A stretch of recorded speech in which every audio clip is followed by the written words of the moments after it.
Selamat malam rekan-rekan semuanya. Puji dan syukur marilah kita panjatkan kepada Allah Subhanahu wa taala karena atas nikmatnya kita semua masih diberi kesehatan dan kesempatan untuk melaksanakan acara pada malam hari ini. Izin memperkenalkan diri, nama saya Muhammad Ilham Sofyan selaku MC Hayu Belajar episode ke-7. Sebelum acara dimulai, saya akan membacakan peraturan pada acara hari ini. Peraturan yang pertama, selama acara berlangsung, para peserta diharapkan untuk mengaktifkan kameranya. Peraturan yang kedua, bagi peserta yang ingin bertanya dapat mengirimkan pertanyaan via personal chat kepada saya atau dengan format pengajuan yang dikirimkan melalui chat Zoom dan WhatsApp group. Peserta wajib mengisi presensi pada link yang sudah dikirimkan di WhatsApp group dan chat Zoom untuk pendataan e-sertifikat. Kepada peserta diharapkan untuk membuat review singkat pada template review yang dikirimkan di WhatsApp group, lalu diposting di Instagram masing-masing dan tidak lupa untuk nge-tag @himaspolban dan hayubelajar.id. Kemudian untuk para peserta di akhir acara nanti terdapat sesi foto. Jadi dimohon untuk tidak meninggalkan room terlebih dahulu. Sebelumnya gimana nih rekan-rekan kabarnya? Semoga sehat selalu ya. Amin. Amin. Mau nanya nih, gimana kesan-kesan rekan-rekan terhadap Hayu Belajar episode kemarin? Atau siapa tahu ada satu kata deh buat episode 6 kemarin. Silakan jika ada yang mau. Oh iya, mau ngasih tahu juga di acara Hayu Belajar episode ke-7 ini berbeda sama episode sebelumnya yang dihadiri oleh 3 wanita tangguh. Sekarang kita kedatangan 2 narasumber yang ganteng, yakni Kang Muhammad Fahmi Susanto dari kelas KS tahun 2010 dan Kang Diki Faizal Abdullah dari kelas PG tahun 2010. Selanjutnya akan dipimpin oleh moderator oleh Kang Anggia. Dengan begitu saya serahkan kepada Kang Anggia selaku moderator pada malam hari ini. Silakan Kang. Oke, atur nuhun, Kang. Siap, Bismillahirrahmanirrahim. Assalamualaikum warahmatullahi wabarakatuh. Waalaikumsalam warahmatullahi wabarakatuh. Waalaikumsalam warahmatullahi wabarakatuh. Alhamdulillah, puji dan syukur atas kehadirat Allah Subhanahu wa taala. Pada malam hari ini kita bisa bersilaturahmi kembali teman-teman, bisa berkumpul kembali secara online di program Hayu Belajar bareng Himas di Vol ke-7. Nggak kerasa ya, udah masuk Vol 7, berarti tinggal beberapa Vol lagi kita udah berjalan 2 bulan. Dan semoga program Hayu Belajar ini senantiasa selalu bermanfaat dan memberikan kesan tersendiri untuk teman-teman, bisa dapat ilmu baru, pengalaman baru, wawasan baru, dan juga semangat baru terkait dunia teknik sipilan dan maupun tentang dunia kerja lainnya gitu ya. Dan saya ucapkan terima kasih banyak kepada rekan-rekan yang selalu istiqomah dan selalu semangat, khususnya panitia yang nggak pernah bosan untuk bisa mengarrange event ini. Semoga apa yang kalian dedikasikan bisa menjadi amal jariah buat kalian dan juga buat teman-teman anggota Himas Polban. Dengan adanya program ini bisa menjadi orang-orang yang lebih baik lagi dan orang-orang yang sukses. Amin. Insya Allah pada malam hari ini kita akan ngobrol bareng, kita akan ngobrol santai seputar dunia perminyakan. Ini kalau lihat dari ya? Iya, Kang, benar. Lebih dari 100.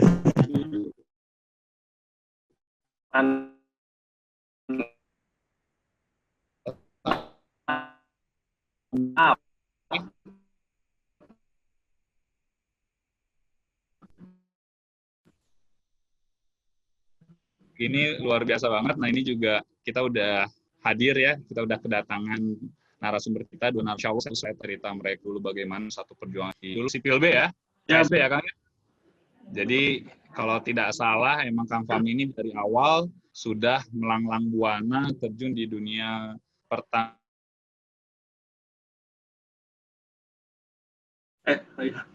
Sebelum lulus sudah keterima ya. Sudah keterima. Dulu kita sama-sama berjuang juga di KJK BGI ya. Kita sama-sama dulu berangkat saya nih kita ke ITS ya. momen happy lah itu. Kita sapa lagi, ada Kang Diki. Assalamualaikum Kang Diki. Waalaikumsalam, Kang Anggi. Gimana? Salam. Sehat Kang?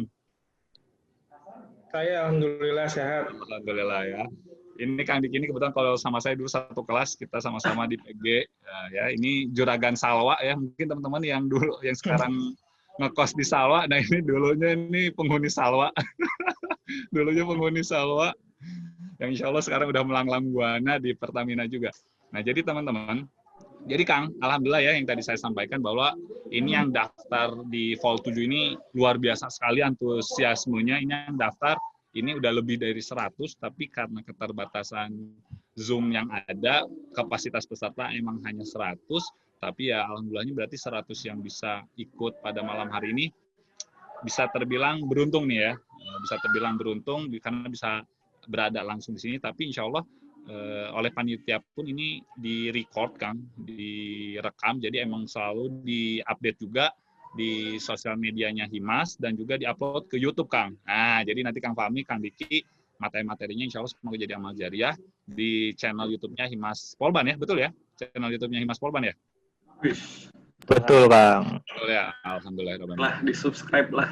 Di-subscribe ya, subscribe banget nih. Oke, teman-teman, jadi malam hari ini yang tadi saya bilang kita akan ngobrol lebih detail, ngobrol santai dengan Kang Fahmi dan Kang Diki seputar dunia perminyakan seperti apa, khususnya sipil. Kalau di minyak ngapain aja sih? Kebetulan Kang Fahmi ini lulusan dari 2010, lulus tahun 2013 ya Kang ya, langsung masuk ke PT Pertamina Gas. Nah, kalau Kang Diki ini sempat melanglang buana di dunia konstruksi di Total, tapi akhirnya keterima rezekinya bagus juga di Pertamina EP. Nah, nanti juga kita bakal lebih tahu perbedaannya apa sih yang dikerjakan di Pertamina Gas, Pertamina EP, terus juga ada Pertamina Persero-nya, dan juga seluk-beluk seputar dunia Pertamina. Nanti kita akan lebih tahu seputar dunia perminyakan itu seperti apa. Dan di akhir akan ada tips and trick juga. Kebetulan kalau perbedaannya pemateri sekarang itu, kalau Kang Fahmi ini lebih banyak di lapangan, teman-teman. Nah, sedangkan Kang Diki ini lebih banyak di dunia office-nya. Loh, kok bisa nih sipil di office? Nah, nanti juga kita akan banyak sharing. Dan kita khususnya, karena Kang Diki ini juga orang HR ya, orang ARD. Ya, posisinya di GS, General Service. Tapi pasti akan lebih tahu tips and trick untuk masuk ke Pertamina seperti apa. Oke, Kang. Untuk mempersingkat waktu, insya Allah nanti masing-masing pemateri akan ada waktu 45 menit untuk memaparkan materinya, ya 30-45 menit. Nanti dari awali mungkin dari Kang Fahmi, dilanjutkan nanti sama Kang Diki. Insya Allah nanti di akhir ada Q&A-nya Kang, ada sesi tanya jawab. Nah, buat teman-teman yang udah ada pertanyaan dari sekarang boleh nanti tinggal PC aja ke saya, boleh ke saya ataupun boleh ke MC. Nanti insya Allah setelah pemaparan materi kita akan ada tanya jawab langsung dengan narasumber. Oke, untuk waktu dan singkatnya, mangga Kang, sekalian perkenalan juga. Mangga Kang Fahmi. Oke, terima kasih Kang Anggi atas kesempatannya. Ini kedengaran nggak suara saya ya? Soalnya kan di sini baru ada nih kalau di daerah Sumatera Utara. Kang. Jadi ini lagi baru Isa ya? Di Palembang baru Isa ya? Di Palembang ya bro? Di Medan. Oh di Medan. Oke, aman-aman, kedengaran. Oke. Alhamdulillahirrahmanirrahim. Pertama-tama saya ucapkan terima kasih kepada Kang Anggia ya. Berkat beliau lah kita bisa sharing knowledge pada kesempatan kali ini dengan Himas Polban. Mungkin saya akan menjelaskan ruang lingkup dunia gas itu seperti apa, tapi tidak terlalu mendetail ya, karena itu pasti akan memakan waktu. Jadi ya kita mulai saja. Bismillahirrahmanirrahim. Semoga bermanfaat untuk semuanya.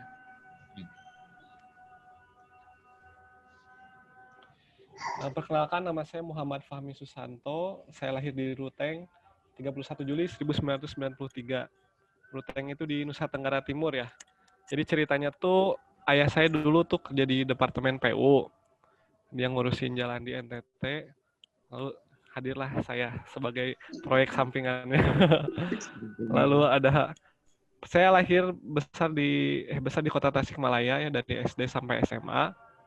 Lalu kuliah di Politeknik Negeri Bandung, jurusan Teknik Sipil, masuk tahun 2010, lalu sampai lulus di 2013.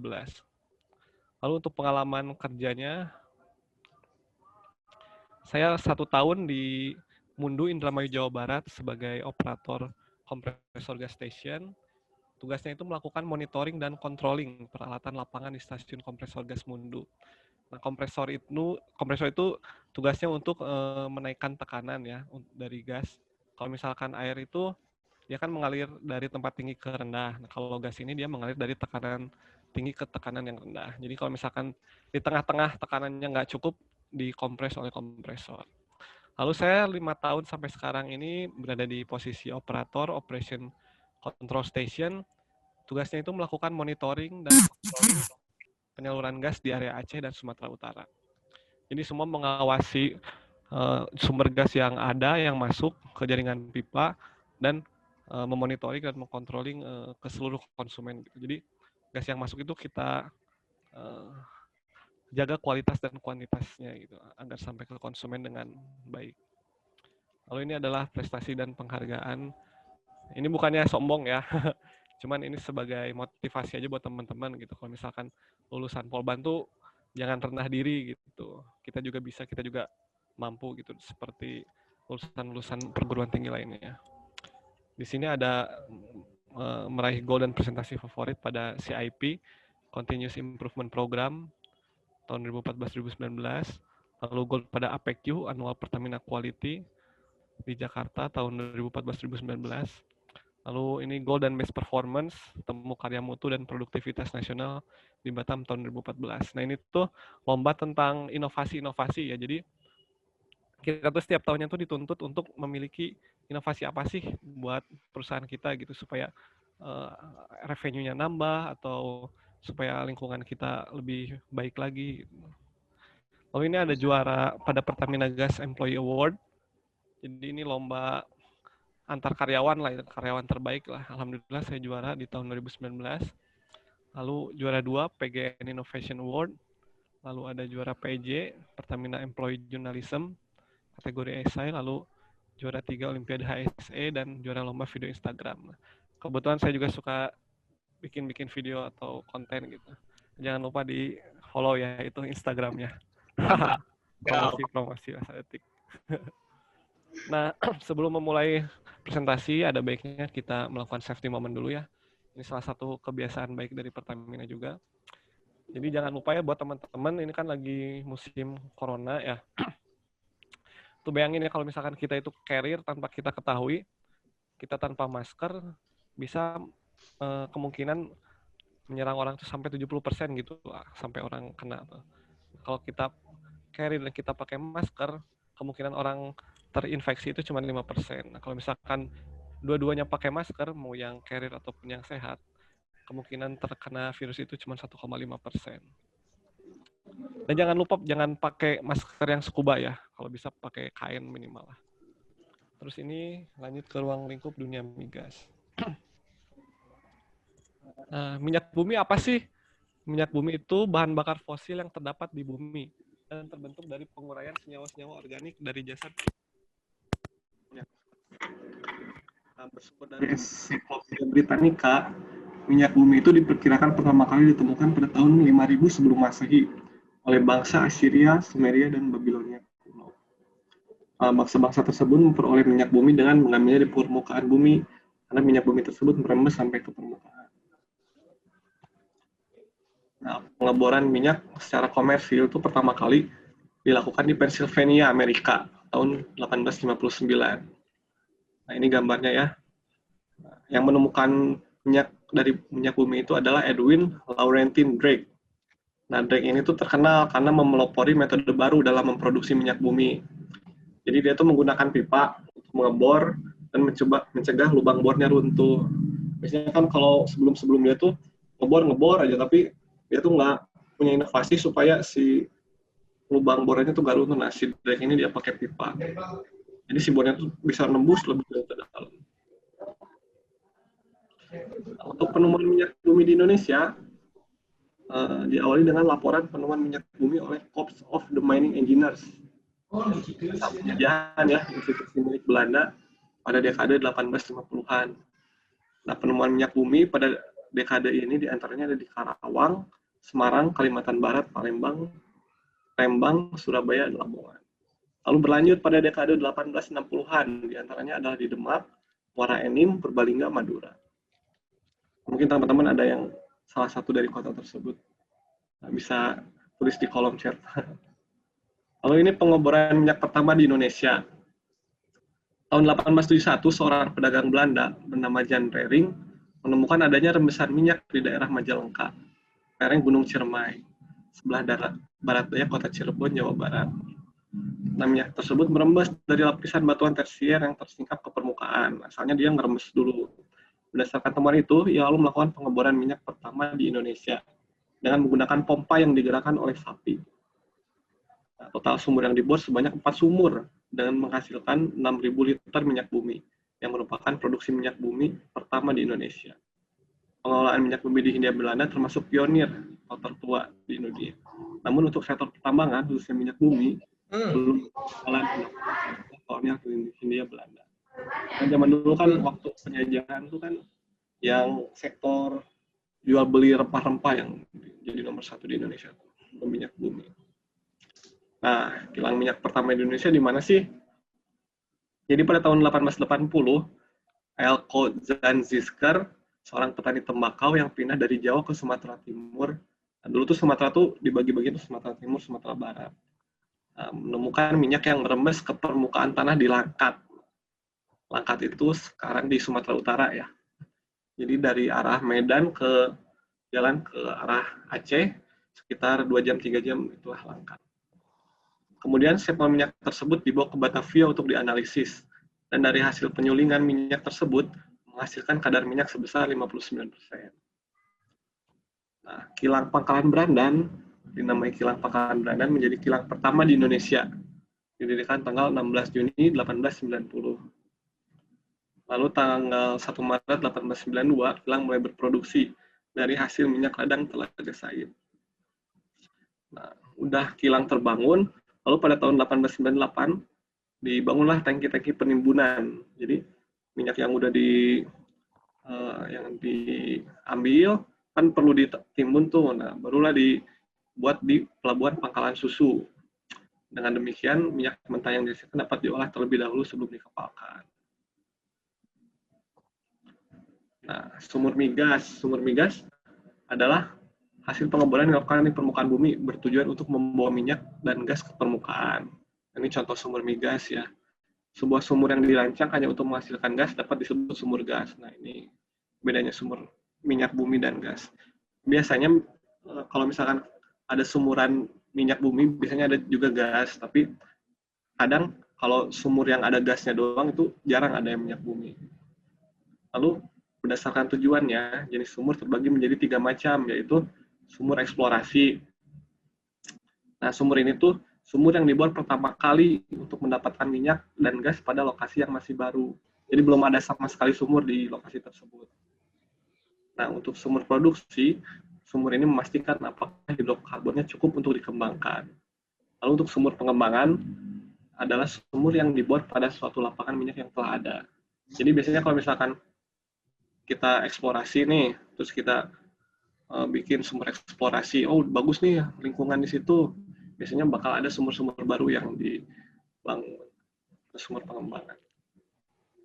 Nah, pengolahan minyak mentah. Nah, minyak bumi yang telah dibawa dari bawah permukaan bumi selanjutnya akan disebut sebagai minyak mentah yang siap untuk diproses. Gimana sih cara prosesnya?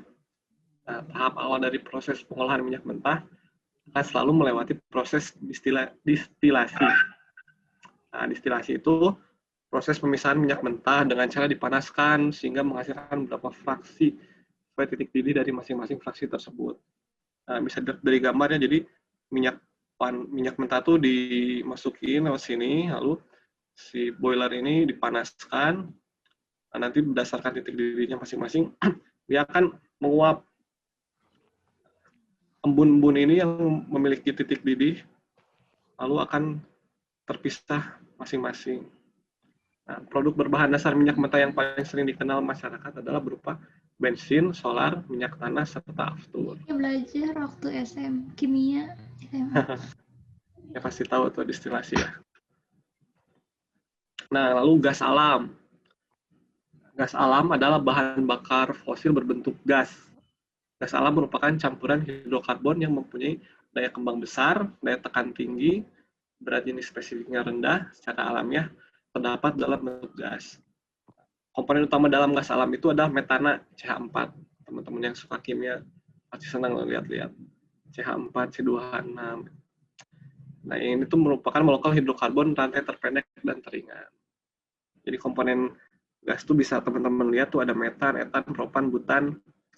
Nah, biasanya propan butan ini tuh sebagai komponen pembentuk LPG nih. Kalau teman-teman tahu LPG buat masak, propan butan yang diambil. Nah, kondensat ini dia biasanya berbentuk cairan ya. Lalu ini non-air energy komponen ada nitrogen, karbon dioksida, hidrogen sulfida, dan helium. Apa sih keunggulan gas alam? Nah, diantaranya ada 5. Yang pertama, dia itu paling bersih dan efisien di antara bahan bakar fosil lain. Lalu yang kedua, polusi yang dihasilkan itu rendah karena komposisi kimia yang sederhana. Beda dengan batu bara ataupun minyak ya. Lalu yang ketiga itu dia lebih sedikit bahan kimia yang berkontribusi pada gas rumah kaca, hujan asam, kabut asap, dan lain-lain. Lalu gas alam juga mempromosikan penggunaan sumber energi bersih lainnya. Yang kelima, sekitar 90% gas alam yang diproduksi dikirim pelanggan sebagai energi yang berguna. Nah, penggunaan gas alam secara garis besar terbagi dalam 3 ya. Yang pertama sebagai bahan bakar, ada pembangkit listrik tenaga gas, PLTG. Lalu bisa juga sebagai bahan bakar kendaraan. Teman-teman mungkin yang pernah ke Jakarta, pernah lihat bemo warna biru, nah, itu bahan bakarnya tuh gas.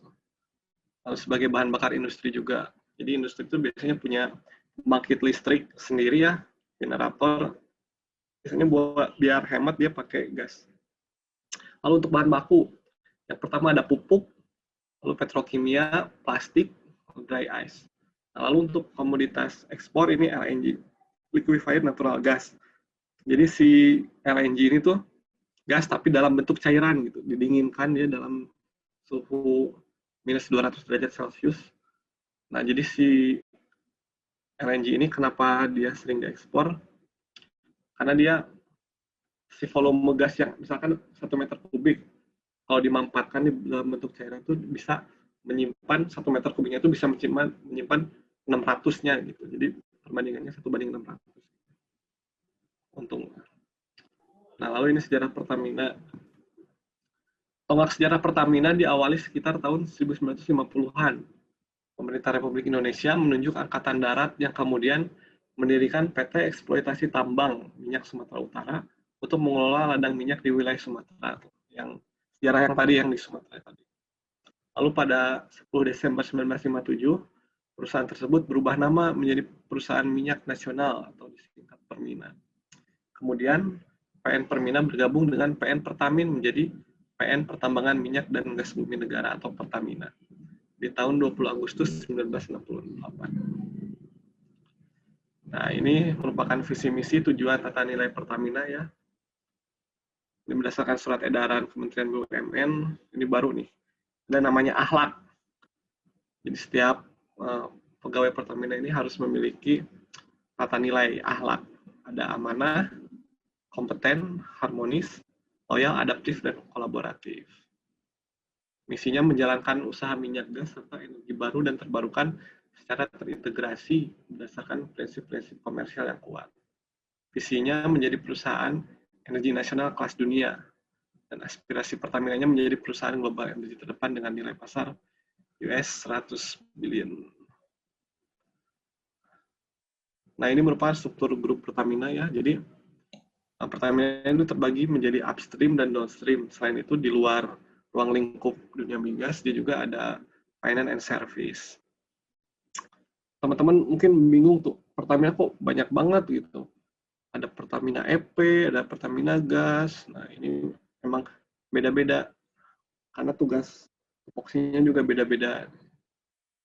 Kalau Pertamina EP itu eksplorasi produksi, dia yang bertugas mencari sumber energi baru atau sumberan baru. Mungkin nanti bisa dijelaskan sama Diki di tanya jawab. Lalu ini Pertamina Gas nih, ini saya nih. Nah, di Pertamina Gas ini bukan jualan gas ya teman-teman. Jadi kalau gas itu kan dia ditemukan oleh upstream nih, oleh teman-teman EP, bisa teman-teman PHE. Nah, tugas Pertamina Gas itu mentransportasikan gas tersebut hingga mencapai konsumen. Jadi gas yang masuk diukur berapa, kita transportasikan menggunakan pipa. Pipa yang kita gunakan itu pipa transmisi ya, pipa yang besar-besar, bukan pipa kecil-kecil untuk perumahan, bukan. Barulah masuk ke konsumen. Konsumen kita diantaranya banyak, ada PGN, ada kilang pupuk, ada PLN. Nah, PLN lagi banyak juga pakai gas. Lalu untuk finance dan servisnya, Pertamina tuh punya bidang kesehatan, ada Pertamedika ya, jadi dia punya rumah sakit, ada Patra Jasa juga, Pelita Air ini untuk pesawat terbang. Nah, sekarang lanjut di pekerjaan civil engineer di dunia migas. Pekerjaan civil engineer tuh sebenarnya kita tuh mengikuti dari awal, mulai dari perencanaan, konstruksi hingga perawatan. Jadi bukan cuman kerja teknik sipil gitu, ngawasin enggak. Ternyata waktu pertama kali masuk saya juga kaget tuh, disuruh, kamu suruh bikin ini perhitungan ini, owner estimate kerjaan ini lah. Gila, masa sama satu orang disuruh bikin semua gitu ruang lingkup pekerjaannya. Benar-benar kaget lah. Nah, contoh konstruksinya tuh banyak, mulai dari stasiun kompresor, ruas pipa, hingga rumah dinas pekerja. Tapi biasanya untuk hal-hal yang kompleks seperti pembuatan stasiun kompresor, ruas pipa itu dikerjakan oleh tim engineer gitu, bukan dari kita yang lulusan D3 biasanya. Ada lagi struktur organisasi yang di pusat. Nah, jadi pekerjaan dan pengawasan ini tak hanya dilakukan oleh pekerja dari lulusan teknik sipil aja, tergantung dengan posisi jabatan yang sedang ia pegang. Jadi teman-teman misalkan dari teknik listrik atau teknik mesin, bisa aja dia ngerjain kerjaan teknik sipil di Pertamina. Atau tutup kemungkinan. Dan kadang-kadang kalau kita teknik sipil ini belum tentu ngerjain kerjaan sipil, bisa aja dia ngerjain mesin lah, atau inilah general service lah, seperti teman saya Diki. Nah, untuk perencanaan nih, tahap perencanaan ada 3 diantaranya. Yang pertama itu survei lapangan, lalu menentukan uraian pekerjaan atau job description, lalu membuat harga perkiraan sendiri, owner estimate. Nah, kita nih melakukan konstruksi ini mau apa sih? Nah, harus dicari dulu permasalahannya tuh. Oh, misalkan ruas pipa kita ada terkena abrasi gitu, pergerusan air laut, jadi terkena hempasan air laut. Nah, kita harus punya ide nih, apa sih yang bisa kita bangun buat menanggulangi hal tersebut gitu. Misal bikin bangunan air kah atau apa kah.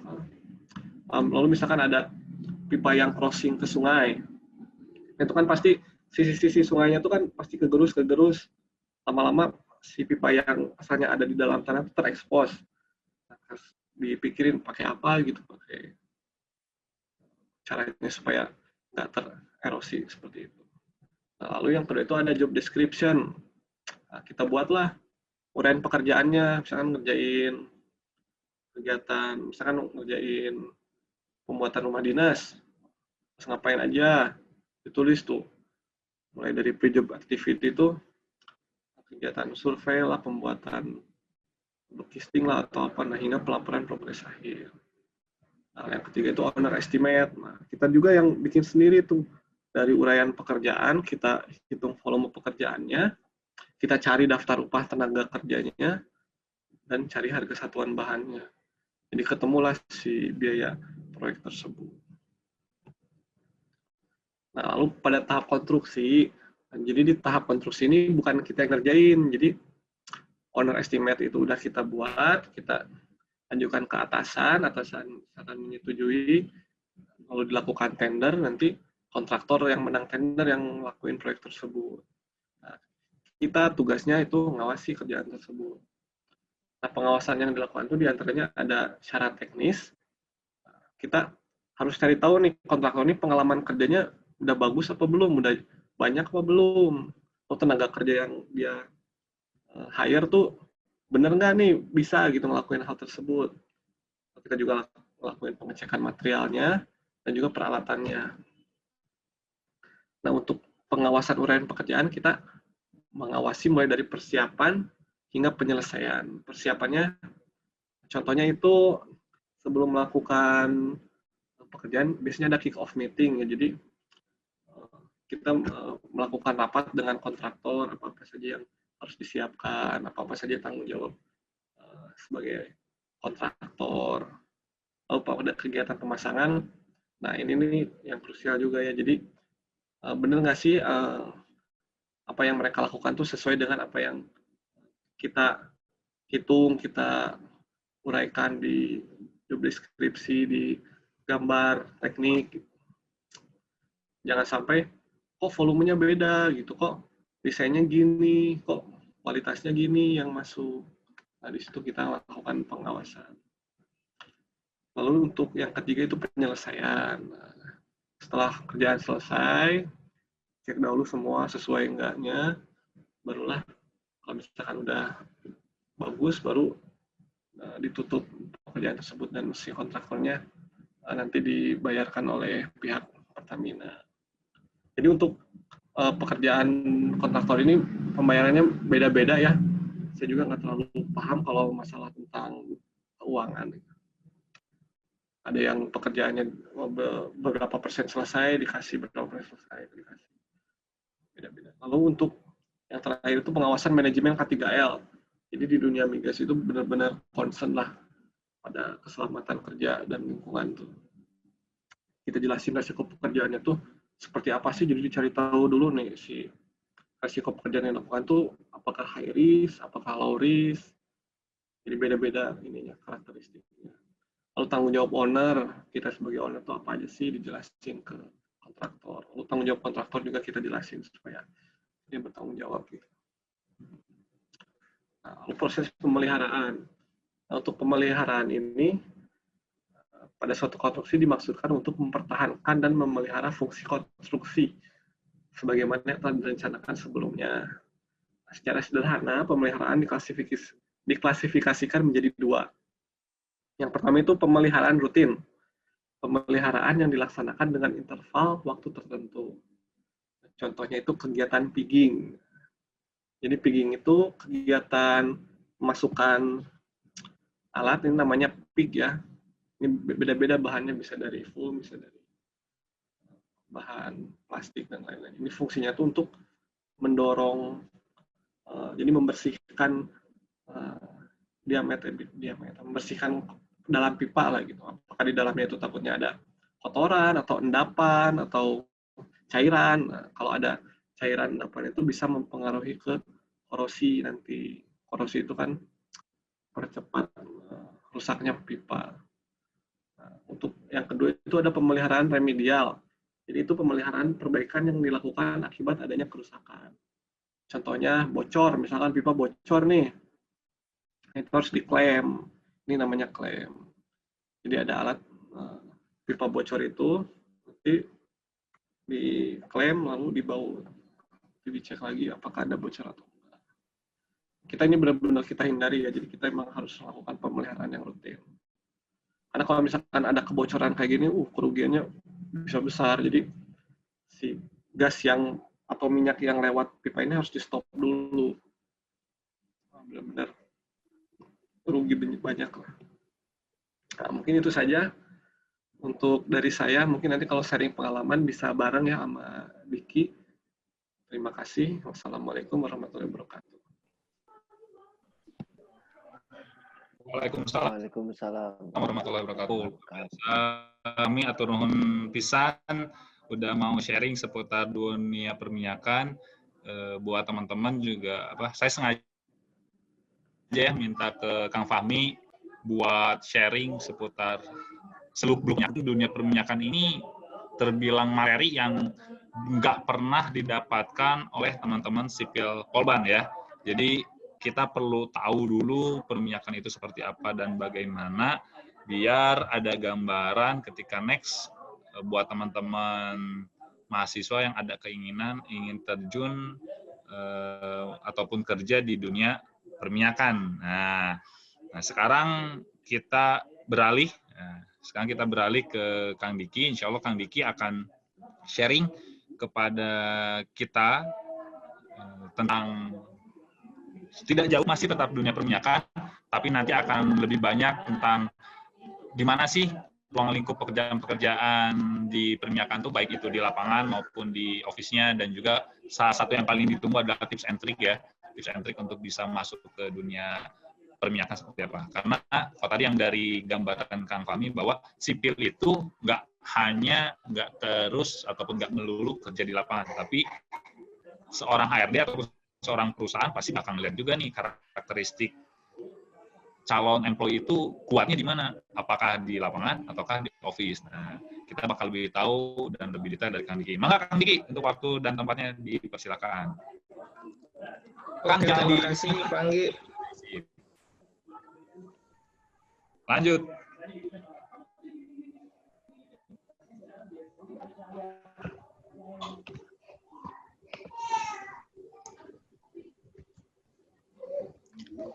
Assalamualaikum warahmatullahi wabarakatuh. Waalaikumsalam. Terima kasih. Waalaikumsalam warahmatullahi wabarakatuh. Terima kasih Pak Mas Anggi ya, Kang Anggi telah memberikan kesempatan untuk saya untuk bisa sharing di Hayu Belajar. Alhamdulillah saya diduetkan sama Kang Fahmi nih. Kang Fahmi itu teman saya dulu dari Tasik. Satu kelas. Ya, satu kelas di SMA, SMP-nya pun sama ya Kang Fahmi ya? Sama. Siap. Perkenalkan, nama saya Diki Faisal Abdullah. Saya sekarang bekerja di Pertamina EP.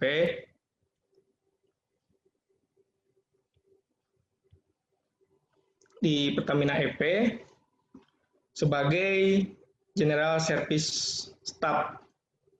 Ini pendidikan saya SMP sama SMA itu sama ya sama Kang Fahmi, SMP 1 dan SMA 1. Kuliah di Politeknik Negeri Bandung. Dulu saya sekelas sama Kang Anggi ya di perawatan dan perbaikan gedung. Pengalaman kerja saya agak berbeda sama Kang Fahmi.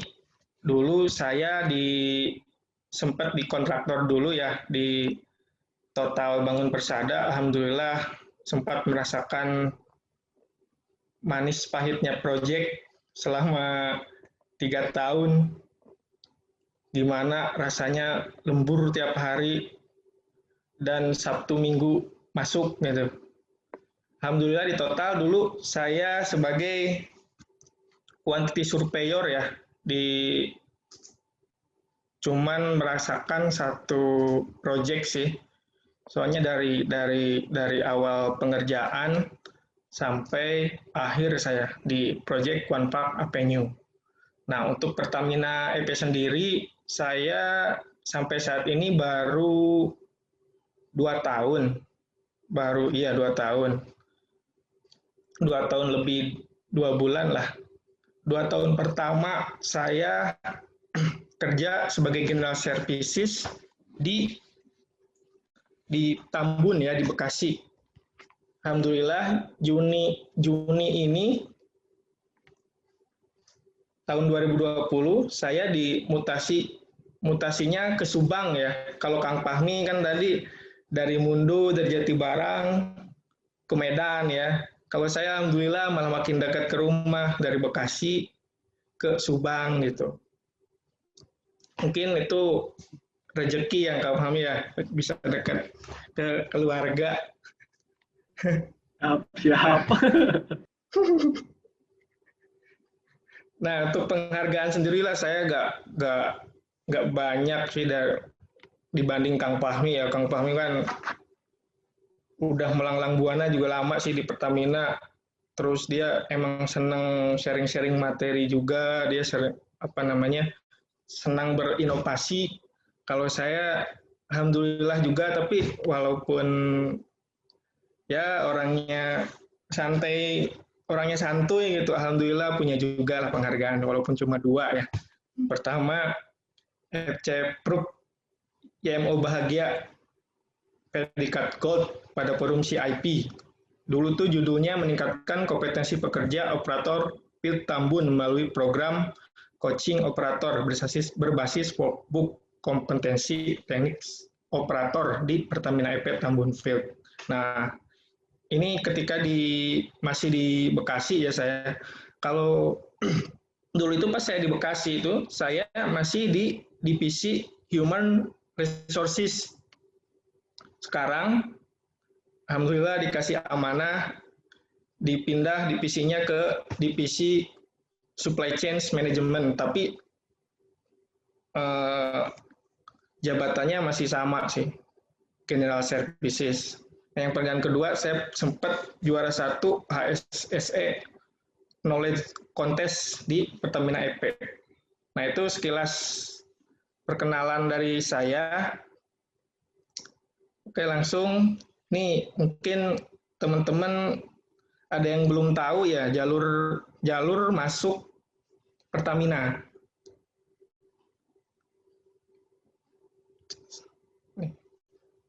Di Pertamina EP sendiri, mungkin ini Pertamina secara umum juga bisa ya. Ada 2 penerimaan. Ada yang fresh intake dan non fresh intake. Fresh intake itu mungkin lebih sama kayak fresh graduate ya. Kalau yang non fresh intake itu yang dia tuh lebih ke yang udah berpengalaman.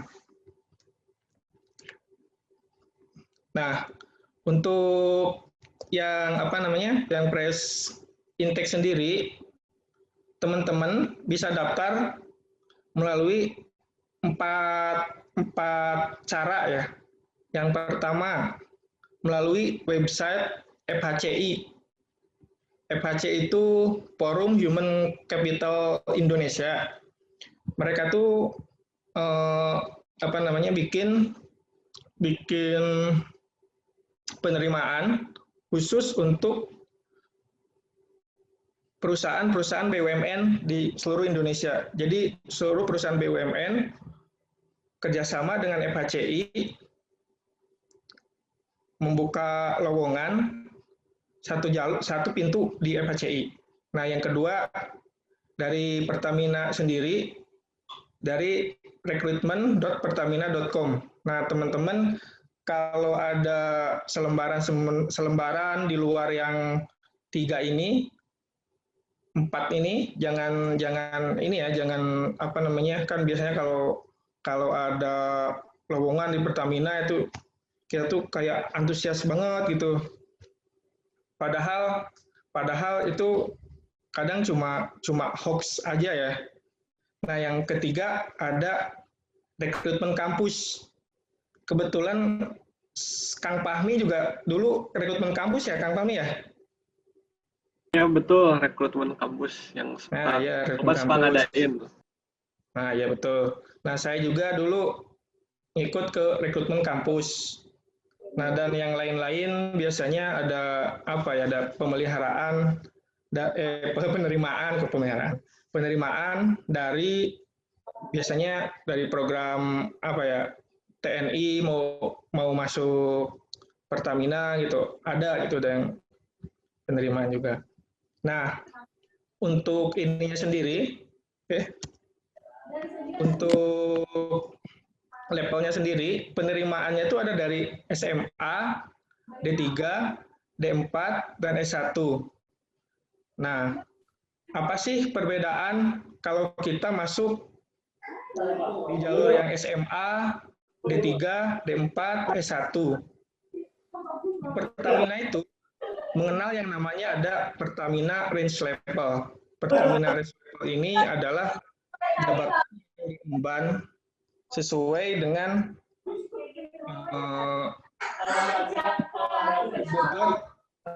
bobot yang diberikan. Nah, untuk SMA sendiri, ketika pas masuk, ini khusus yang intake ya, kalau SMA sendiri pas masuk itu, dia masuk di PRL 8.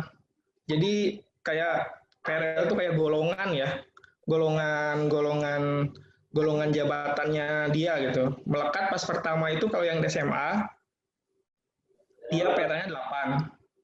Kalau yang di 3, dia pas pertama kali masuk, Pertamina risk levelnya itu 10. D4, kalau D4, Pertamina risk levelnya 11, dan kalau yang S1, itu Pertamina risk levelnya itu 12.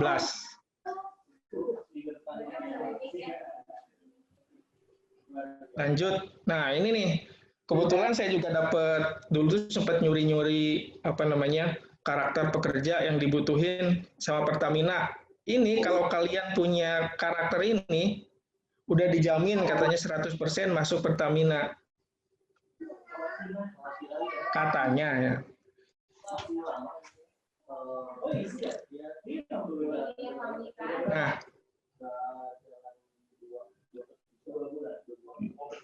Nah, sekarang kita bahas PUKA. Teman-teman ada yang tahu PUKA nggak? Siap tidak, Kang? Harudang itu. Itu di Subang meureun harudang kuat kakek sangat. PUKA itu jadi glowing mendadak itu tadi. PUKA itu adalah zaman ketidakpastian, Kang Anggi dan kawan-kawan. Ini ada volatility, uncertainty, complexity, dan ambiguity. Apa itu? Volatility itu adalah perubahan kecepatan jumlah besaran cakupan yang tidak dapat diprediksi. Volatil dapat juga diartikan sebagai pergolakan atau turbulence. Terus ada yang kedua adalah uncertainty, adalah ketidakmampuan dalam melakukan prediksi terhadap isu dan kejadian. Dan yang ketiga ada complexity, itu adalah kesulitan dalam memahami permasalahan dan proses mitigasi faktor-faktor penyebab masalah. Ada faktor internal ataupun internal. Yang keempat, ada ambiguity. Ambiguity itu adalah kurang dapat memahami kejelasan tentang arti dari suatu peristiwa. Penyebab dan siapa, apa, di mana, bagaimana, dan mengapa hal tersebut terjadi. Nah, untuk menghadapi era PUKA ini, kita harus punya kebiasaan dengan VUCA juga, yaitu vision, understanding, clarity, dan agility. Vision yaitu memiliki pandangan yang jelas mengenai apa yang akan dicapai oleh perusahaan dalam waktu 3-5 tahun dalam kondisi bisnis yang tidak pasti, seperti melemahnya kondisi ekonomi, munculnya pesaing baru. Yang kedua, understanding, yaitu memiliki kemampuan untuk melihat dan mendengar secara lintas fungsi atau area keahlian untuk mendapat kondisi-kondisi ketidakpastian yang mungkin dihadapi. Yang ketiga ada clarity, itu adalah kemampuan serta kecepatan dalam mencari dan mengumpulkan informasi yang detail terkait kekacauan yang sedang terjadi. Dan yang terakhir, kita harus punya kebiasaan yang agility, kemampuan untuk melakukan komunikasi lintas organisasi atau fungsi dan secara cepat bertindak untuk membuat solusi-solusi dari permasalahan-permasalahan yang muncul. Nah, selanjutnya saya akan menjelaskan kompetensi. Ini adalah kompetensi yang dibutuhkan ketika kita masuk atau pengen diterima di Pertamina. Apa kompetensi itu? Kompetensi adalah gabungan dari knowledge atau pengetahuan, skill, dan attitude atau perilaku. Adalah sifat-sifat atau karakteristik individu yang berhubungan dengan efektivitas seseorang dalam bekerja dan atau kinerja superior yang ditunjukkan dalam pekerjaan. Knowledge atau pengetahuan merupakan sesuatu yang kita ketahui, dapat berupa fakta, konsep, model, dan lain-lain. Knowledge merupakan sesuatu yang dapat diakses dan ditransfer ke orang lain. Yang kedua, skill atau keahlian merupakan sesuatu yang dapat kita lakukan. Pada umumnya, kita menggunakan pengetahuan yang kita miliki untuk melakukan suatu keahlian. Seringkali kita dapat melakukan suatu keahlian secara spontan tanpa perlu berpikir lagi. Yang terakhir, attitude atau perilaku adalah sesuatu yang cenderung kita lakukan. Nah, ini ada dimensi kompetensi. Yang pertama ada soft kompetensi, yang kedua adalah technical kompetensi. Nah, biasanya kalau orang-orang polban itu lemah di soft kompetensi. Kalau technical kompetensinya, user atau atasan-atasan yang menggunakan tenaga kerja yang dari polban tuh bilang, wah, udah mantep banget lah kalau technical kompetensi. Nah, yang kurang itu kalau orang polban itu soft kompetensinya katanya. Soft kompetensi itu adalah kemampuan pengelolaan diri dan lingkungan guna mengoptimalkan hasil atau kontribusi. Contoh, communication skill, building relationship, dan atau decision making. Nah, kalau yang technical kompetensi adalah kemampuan melakukan tugas dan pekerjaan guna mencapai hasil akhir pekerjaan. Contoh, aset manajemen, industrial relation, geofisik, dan lain-lain. Nah, ini ada fokus pengembangan kompetensi. Kalau di entry level atau pekerja level bawah ya, kita cukup mengandalkan technical kompetensi aja. Kalau udah di level menengah, kita harus punya technical kompetensi dan leadership kompetensi. Yang terakhir, kalau di high level, itu yang ditekankannya adalah leadership kompetensi. Tapi ketika kita di entry level, kita juga harus punya leadership kompetensi supaya kita bisa naik ke mid level. Nah, ini kebetulan saya nyuri presentasi yang dari HR karena tulisannya tuh kompetensi yang sifatnya wajib dimiliki oleh seluruh pekerja sebagai dasar pengembangan struktur. Nah, kalau punya perilaku ini, yang 5 ini, authenticity, achievement orientation, agility, customer relationship, fostering collaboration, insya Allah pas kalau diwawancara atau pas ketika psikotes kita mengarah ke 5 kompetensi ini atau perilaku ini, insya Allah bisa diterima di Pertamina EP atau Pertamina secara keseluruhan. Ini bocorannya katanya, kata orang HR. Nah, kita jelaskan satu-satu. Yang pertama ada authenticity, yaitu mendapatkan kepercayaan orang lain dengan menunjukkan keterbukaan dan kejujuran, berperilaku konsisten, dan bertindak sesuai moral, etika, profesionalisme, dan pedoman organisasi. Key behavior-nya yaitu bersikap terbuka, menjadi diri sendiri, bertindak dengan integritas. Jadi ntar kalau misalnya ada pewawancara yang misalnya nanya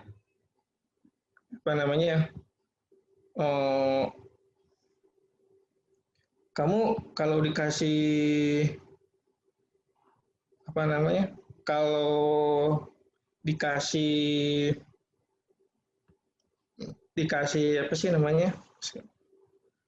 untuk yang bersikap terbuka nih misalnya, kalau misalnya ada nasihat dari orang lain, nah kita tuh harus terbuka menerima nasihat tersebut gitu. Yang kedua ada achievement orientation, memiliki standar kerja yang tinggi, menikmati proses dan bekerja dengan gigih untuk mencapai atau melampaui sasaran yang menantang, mendefinisikan sukses sebagai pencapaian sasaran dan perbaikan terus-menerus. Ini kayak behavior-nya menciptakan semangat untuk berkinerja, membangun momentum, responsif, dan menindaklanjuti. Terus selanjutnya ada customer relationship, memastikan bahwa perspektif pelanggan internal atau eksternal menjadi dasar di balik perilaku individu, strategi, keputusan, dan proses bisnis organisasi, menciptakan dan mengimplementasikan praktek-praktek layanan yang dapat memenuhi kebutuhan pelanggan dan organisasi, mendorong dan mengimplementasikan layanan pelanggan sebagai nilai individu dan organisasi. Key behavior-nya berusaha untuk memahami pelanggan, seeking to understand customer, mengidentifikasi masalah pada layanan pelanggan, menjalankan praktek yang berorientasi pada kepentingan pelanggan, memastikan kepuasan pelanggan. Ya, terus ada agility. Agility itu tetap efektif saat menghadapi perubahan besar atau keragaman lingkungan, seperti perubahan personil, proses, struktur, atau budaya. Menyesuaikan diri secara efektif untuk berubah dengan cara mengeksplorasi manfaat dari perubahan tersebut, mencoba pendekatan baru, dan berkolaborasi dengan orang lain dalam rangka mendukung keberhasilan perubahan. Key behavior-nya mencoba memahami perubahan, terus menyambut perubahan dengan pola pikir positif, terus menyesuaikan perilaku, membangun hubungan dengan orang dari berbagai budaya dan latar belakang, dan memiliki daya tahan terhadap tekanan. Nah, ini yang terakhir, fostering collaboration, bekerja secara efektif dan kooperatif dengan orang lain, menciptakan dan mempertahankan hubungan kerja yang baik. Key behavior-nya menangguhkan kepentingan pribadi, membantu secara sukarela, dan memberi kembali. Nah, jadi kalau nanti kita diwawancara, terus jawaban-jawaban kita tuh mengarah ke lima perilaku tersebut, insya Allah bisa diterima di Pertamina. Ini terus kalau sharing pengalaman sendiri, saya kan dulu di Total Bangun Persada ya. Total Bangun Persada sebagai QS. Perbedaan mendasar dari Total ke sini itu, kalau di Total itu pekerjaannya fokus itu aja gitu, tapi banyak. Nah, kalau di Pertamina EP pekerjaannya banyak, jadi nggak fokus gitu.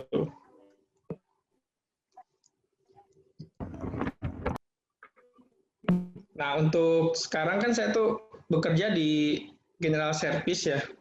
General Service itu tugasnya kan melayani.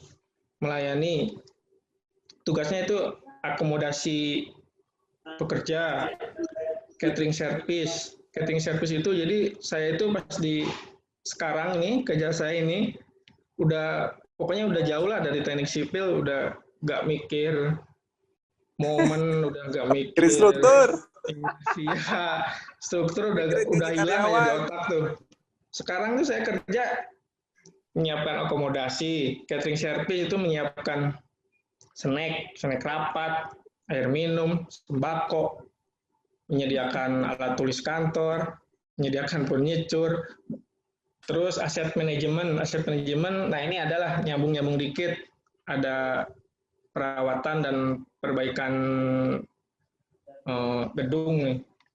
Terus ada event organizer. Jadi kalau ada acara-acara, biasanya saya sebagai PIC untuk acara tersebut. Jadi keberhasilan acara itu tergantung dari general service. Ini kan saya tuh kerjanya banyak ya, tapi orangnya cuma satu. Orangnya cuma satu di Pertamina itu. Untuk general service yang mana wilayah kerjanya pun luas gitu, dari mulai ke Karawang, Cikarang, sampai Subang. Kebetulan saya kan di Subang. Ada sampai 3 kota, orangnya satu, kerjanya banyak. Nah, gimana cara saya mengatasi banyak kan kerjaan banyak gitu. Gimana cara nanggulanginya gitu.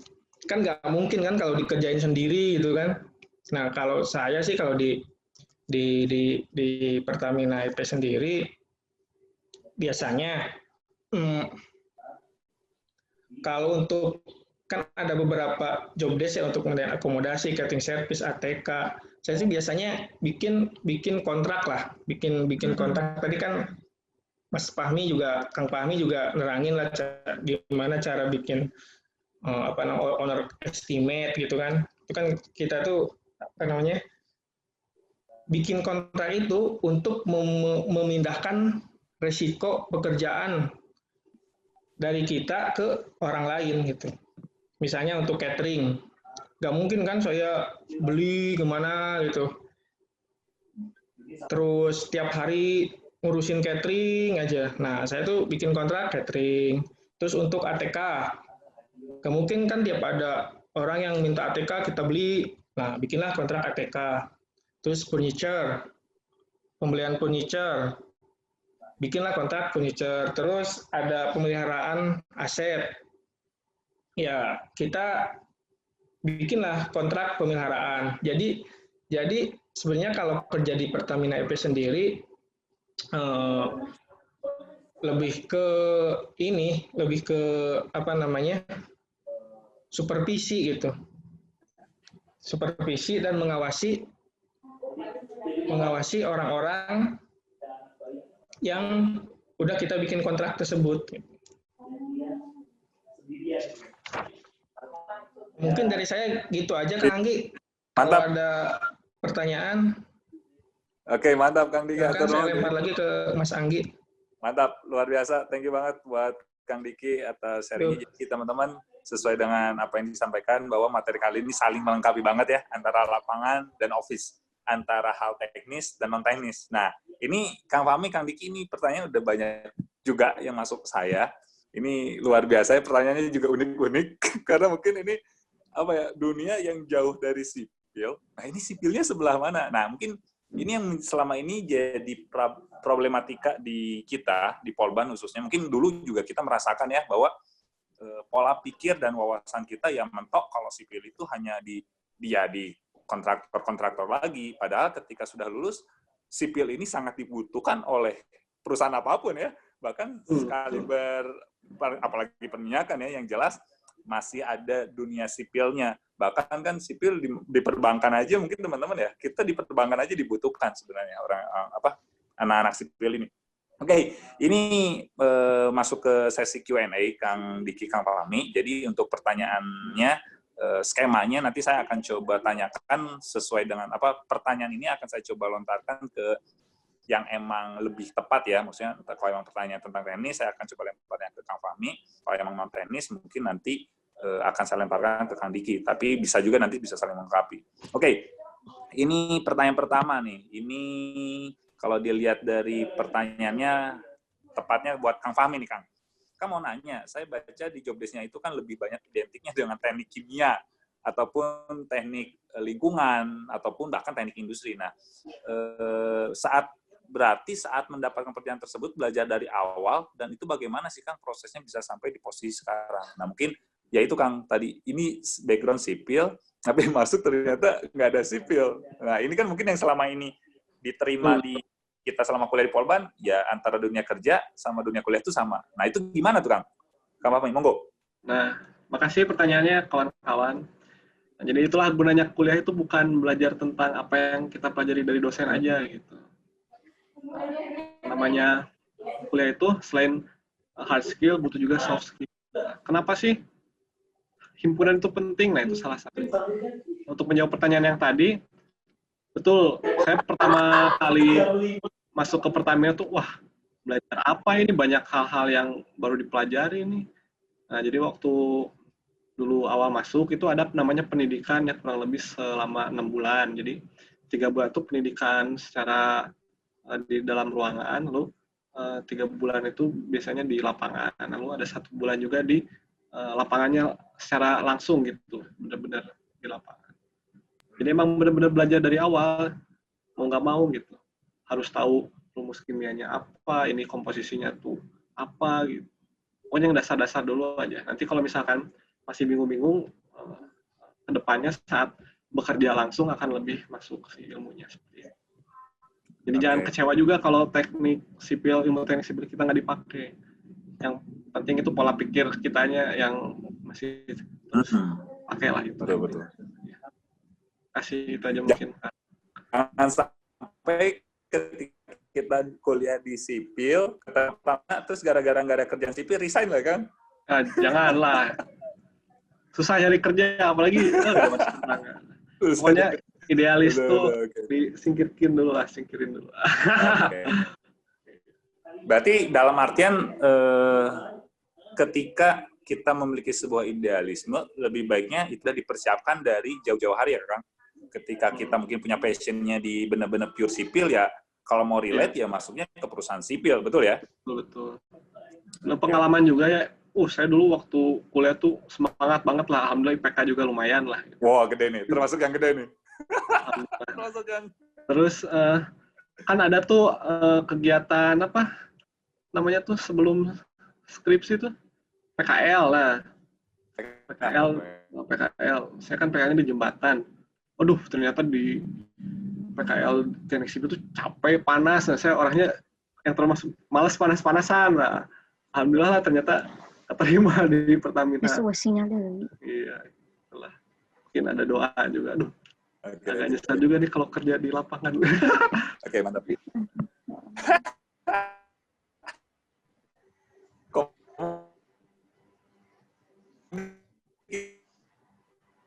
Ngepulkan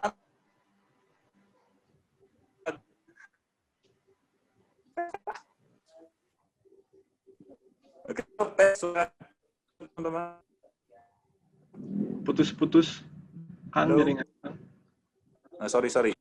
Agak ini kayaknya wifi-nya agak jelek. Tes suara agak jelas nggak ya teman-teman? Halo. Jelas. Jelas Kang, jelas. Bangga. Jelas ya, alhamdulillah. Ya. Sorry ini kayaknya ada gangguan wifi-nya. Oke, jadi buat tadi pertanyaan yang pertama buat teman-teman, jangan nggak usah. Mungkin ini juga terkait dengan materi Hayu Belajar yang sebelum-sebelumnya bahwa antara dunia perkuliahan dengan dunia kerja itu sangat berbeda. Yang penting kita punya bekal. Mungkin kalau tadi yang Kang Fahmi bilang, jangan hanya patok kemampuan teori yang kita miliki di perkuliahan, tapi kita pun perlu yang kita persiapkan juga. Gitu ya, Kang? Ya, betul, Kang.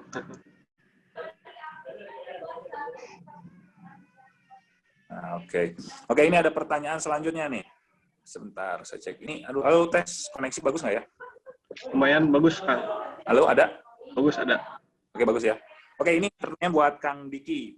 Oh ya, saya informasi dulu Kang Fahmi, Kang Diki, bahwa peserta kali ini baru sekarang di sesi Hayu Belajar bareng Himas ini, sampai jam segini, ini sustain ya, ini benar-benar 99-100 orang nih Kang. Ini luar biasa ini. Alhamdulillah. Pertahanan total pesertanya ini sangat tinggi yang saya lihat ini. Ini benar-benar stabil, Kang. Jadi luar biasa ya, alhamdulillah ya. Antusiasnya tinggi banget nih ke dunia perminyakan. Kang Fahmi itu. Masih standby? Webja. Halo Kang Diki, masih standby? Oh iya. Kenapa, Ki? Ah, ya Ki. Ki, iya pertanyaan Ki. Berdasarkan pemaparan Kang Diki, D4 berada satu level di bawah S1. Lalu menurut pandangan Kang Diki yang aktif di manajemen, apa yang menjadi pertimbangan Pertamina sehingga lulusan D4 tidak setara dan S1 pegawai? Nah, itu mungkin gimana tuh Kang? Kenapa? Padahal kan mungkin D4 sama S1 udah diakui. Tapi apa yang menjadi pertimbangan ternyata secara penerimaan masih berbeda. Kenapa tuh Kang? Kumaha Ki? Kedengaran ya? Kurang jelas ya? Sorry, ini sinyal saya kayaknya takutnya kurang bagus sih. Tes, bagus nggak? Mungkin bisa saya bantu, Kang. Jadi ada pertanyaan ini, kenapa di Pertamina D4 sama S1-nya nggak sejajar gitu? Apa pemahaman Kang Diki terkait hal tersebut? Tes, bagus nggak nih suara saya? Bagus, Kang. Nah gitu Ki, bener. Thank you Kang Fahmi. D4 sama S1 kenapa nggak sama tuh Ki? Nah kalau itu gimana ya? Itu juga sebenarnya urusan dari atas ya. Saya juga susah untuk ini ya. Tapi ini sebenarnya itu pas sebelumnya tuh, pas zaman saya masuk, malah tuh yang D4 itu nggak ada ya? Nggak ada, sama kayak D3. Iya ya. Iya, sama kayak D3.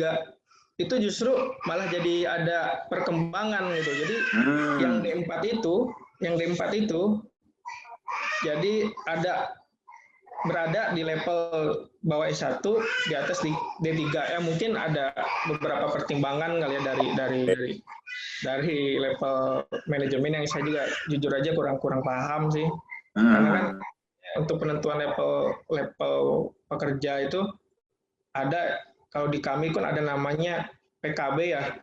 Mungkin Mas Fahmi juga, Kang Fahmi juga sama, ada perjanjian kerjasama antara Pertamina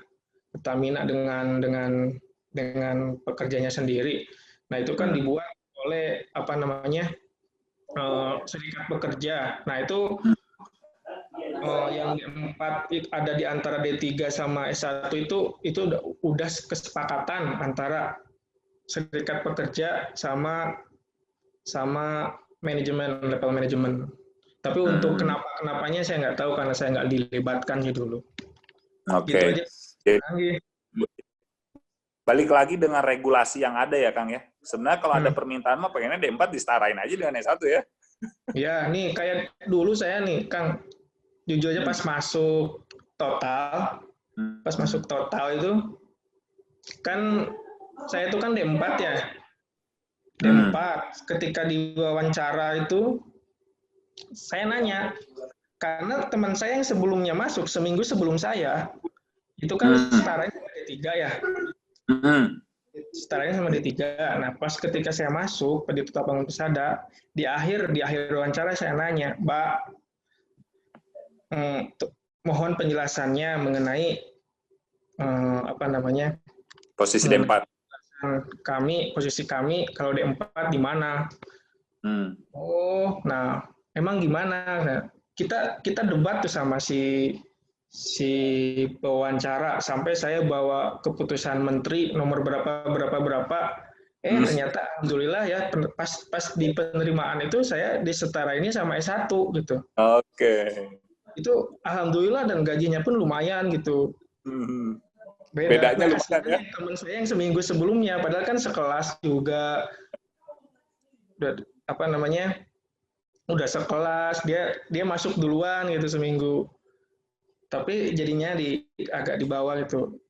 Tapi setelahnya ada penyesuaian. Oke. Jadi untuk di Pertamina sendiri nih, D3 sama D4 lah gajinya beda-beda dikit. Jadi itu Kang Fahmi juga udah insya Allah cukup lah ya Kang Fahmi ya. Alhamdulillah. Cukup. Soalnya Fahmi berkarirnya lebih lama ya dari awal karena ya soalnya ya. Tapi yang namanya karir di Pertamina itu selain takdir Tuhan juga ada ini kadang kita udah semangat kerja tapi tergantung subjektivitas juga sih. Betul. Kadang kalau pengalaman saya. Tapi yang penting kita kerja ikhlas aja. Oke, Masya Allah luar biasa ya. Mantap. Oke, jadi Pak teman-teman yang tadi intinya selalu ada plus minus ya, tapi balik lagi kalau yang tadi disampaikan oleh para narasumber yang penting niatnya kita emang bisa bekerja dengan baik, ikhlas, tulus. Toh balik lagi sebuah prestasi karya itu juga atasan pasti akan melihat kok ketika kinerja kita seperti apa. Ternyata yang D4 punya kemampuan lebih baik dibanding yang S1, ya pasti D4 karirnya akan lebih cepat. Yang D3 punya kemampuan lebih baik dibanding yang S1 juga pasti karirnya juga akan cepat juga nih naik tadi golongan tadi gitu ya. Jadi bukan berarti kita nggak rugi juga ya kuliah di Polban. Malah di sini kita bisa membuktikan kita punya skill dan kompetensi yang emang bisa lebih dibanding universitas. Oke, Kang, ini ada pertanyaan selanjutnya nih. Ini buat dua-duanya nih ya. Oke, mungkin buat dari Kang Fahmi dulu. Plus minusnya kerja di lapangan maupun di office apa aja nih, Kang? Oke, monggo Kang Fahmi dulu nih. Kalau di lapangan tuh yang pasti ilmu kita cepat nambahnya, soalnya dari pengalaman, misalkan ada trouble, ada kerusakan mesin, atau ada kejadian shutdown, nah itu pengalaman tuh benar-benar nerap gitu untuk ke ilmu kita tuh. perkembangan karir juga biasanya lebih cepat kalau untuk yang kerja di lapangan. Soalnya kan namanya Pertamina tuh areanya luas. Jadi kalau misalkan dia dulu kerjanya sebagai operator anu, bisa dipindah tugaskan ke area lain jadi pengawas di bagian apa. Gitu. Tapi kalau misalkan office juga banyak pengalaman, cuman banyaknya tuh dia duduk di depan komputer, di layar monitor terus.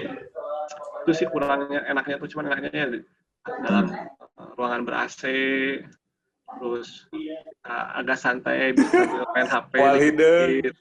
Mal hidung. Tapi itu kadang lagi urang hidung di kantor ge. Sama baheula.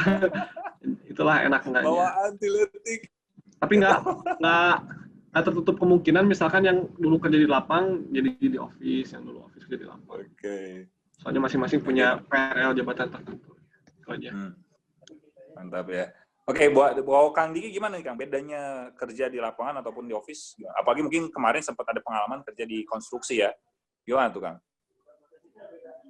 Tadi juga udah dijawab sih sama Mas Fahmi. Kalau yang lapangannya jangan bandingin yang di konstruksi ya. Kalau di konstruksi itu jujur aja kalau di konstruksi itu lebih capek. Lapangan di konstruksi lebih capek, kerjanya tuh banyak, gak habis-habis. Walaupun kita lembur sampai jam 3, besok tuh masih ada pekerjaan tuh kalau di kontraktor tuh. Tapi kalau di Pertamina EP sendiri ya kalau plus minus di lapangan atau office. Yang office ya enaknya tadi kayak kata Kak Fahmi kan, kalau office enaknya ya bisa tenang gitu, kerja pun nyaman kan di ruangan ber-AC, cuman kerjaannya tuh nggak fokus, banyak cabang. Beda sama kalau di Pertamina EP sendiri ya, kalau orang-orang lapangan itu kerjanya fokus, jadi cuman misalnya kan ada sipil juga ya di Pertamina EP itu biasanya dia masuk di divisi RAM, reliability, capability dan maintenance atau buat perbaikan gitu tuh. Kalau orang sipil itu ya khusus dia sipil gitu. Nah, kalau saya kan misalnya di kantor nih, walaupun ya kerjanya secara udara kan nyaman, dingin gitu, santai gitu. Kerjaannya banyak gitu, bercabang-cabang. Kan ada nyedain snack, event organizer. Nah, itu kalau satu hari ada permintaan itu semua bisa pusing. Tapi untungnya sekarang kan kita tuh yang penting tinggal monitoring aja ya, karena semua pekerjaan itu udah dikontrakin semua. Jadi tinggal nunggu pelaporan dari si vendor gitu aja sih. Oke, jadi buat teman-teman antara balik lagi sih dengan passion ya, lebih tepatnya sih sebenarnya lebih keinginan teman-teman next-nya setelah lulus dari Polban, dan kerjanya emang tantangan ya, setiap perusahaan pasti punya tantangan tersendiri. Jadi jangan sampai membandingkan antara perusahaan ya kayak Pertamina dengan perusahaan kontraktor, pasti sangat beda lah tantangannya. Nah, jadi tapi kalau emang yang udah ada cita-cita impiannya pengen terjun di dunia perminyakan, ya meskipun kita kuliah di persipilan masih ada jalur nih, toh udah ada 2 alumni kita yang emang membuktikan bahwa lulusan sipil juga sangat berpengaruh di dunia perminyakan gitu, teman. Nah, oke Kang, ini ada pertanyaan selanjutnya. Ini banyak banget ya, Bro. Jadi sorry nih kalau banyak nanya nih, banyak bisa nanya. Nggak apa-apa. Jarang-jarang kita sharing sama kawan-kawan. Jarang-jarang. Oke, mantap. Jadi karena emang peserta ini paling muda itu adalah maba, Bro. Mahasiswa baru masuk banget nih, angkatan 2020. Jadi banyak juga yang sangat antusias dan tertarik sipil seperti apa. Oh, ternyata sipil bisa juga nih kerja ke perminyakan. Gitu kan. Terus juga jadi ada 5 angkatan yang ikut. 2020, 19, 18, 17. 4 berarti. 4 angkatan. Jadi ya, walah, kalau pertanyaannya banyak juga nih yang masukan ini ya. Oke, ini pertanyaan buat Kang Fahmi. Kang izin bertanya, kan tadi Kang Fahmi bilang kalau masuk Pertamina itu kadang diberi pekerjaan yang nggak sesuai dengan prodi ataupun jurusan lah ya. Bagaimana kakak menanganinya sementara Kang Fahmi nggak tahu harus apa? atau bagaimana cara kita menghadapi pekerjaan sulit yang diberikan oleh atasan. Gimana tuh, Kang? Oh iya, kasih atas pertanyaannya ya. Jadi yang pertama, kita jangan malu untuk bertanya. Kalau misalkan kita baru-baru nih kerja nih, aduh takut disangka bego, misalkan kalau nggak tahu apa-apa. Jadi sering-sering nanya aja sama atasan kalian, sama karyawan yang udah ada sebelumnya. Contohnya, jadi di Pertamina itu ada namanya karyawan tetap, ada namanya mitra kerja gitu. Jadi mitra kerja tuh seperti pekerja juga, cuman bukan karyawan tetapnya lah, bukan manajemen ke atasnya. Itu kita tanya-tanya aja ke mereka, Pak ini untuk apa, ini fungsinya untuk apa.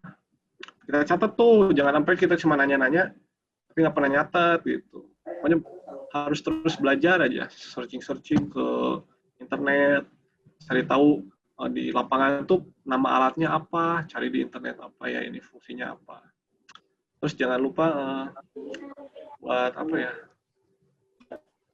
jangan takut lah, ilmu kalian tuh sebenarnya nggak hilang, cuman tersimpan gitu, cuman digantikan oleh ilmu yang baru. Jadi jangan sampai pas kalian udah masuk kerja tuh kaget atau apa, biasa aja gitu. Namanya kerja ya emang kayak gitu harus adaptif. Gitu aja. Jadi jangan sampai kita bingung malah ngapain. Deg-degan mah wajar, meren kan? Iya, saya juga, takut bisa naon kerja ngapain nanti, tapi kesini ya nanti terjawab juga lah sama waktu sama pengalaman. Oke. Mungkin Kang Diki ada sedikit tambahan gimana awal muasal ataupun pengalaman kerjanya ketika ada tekanan dari atasan dan lain-lainnya. Apa ya, kalian benar kata sih. Apalagi mungkin JS tadi ya, yang memang ada banyak kerjaan di luar ini. Nah ya, benar kata Kang Fahmi tadi, kan jangan malu-malu untuk bertanya lah. Kalau saya sendiri sih, kan kalau kerjaan itu harus bisa dikerjakan oleh orang yang kompeten gitu. Nah itu kenapa saya pas, kan kerjaan tuh kayak nyiapin snack, terus event organizer, emang saya pernah itu dulu diajarin cara menyiapkan snack atau gimana. Makanya saya dikontrak, setiap pekerjaan itu saya kontrakan kembali gitu, di subkonin lagi lah. Kalau dulu kan sempat ada celetukan tuh, meme kalau orang lain bisa kenapa harus kita, itu kan dulu bercandaan ya. Nah kalau sekarang saya malah ngelakuin itu. Kalau orang itu kan Anggi paling kalau dari saya.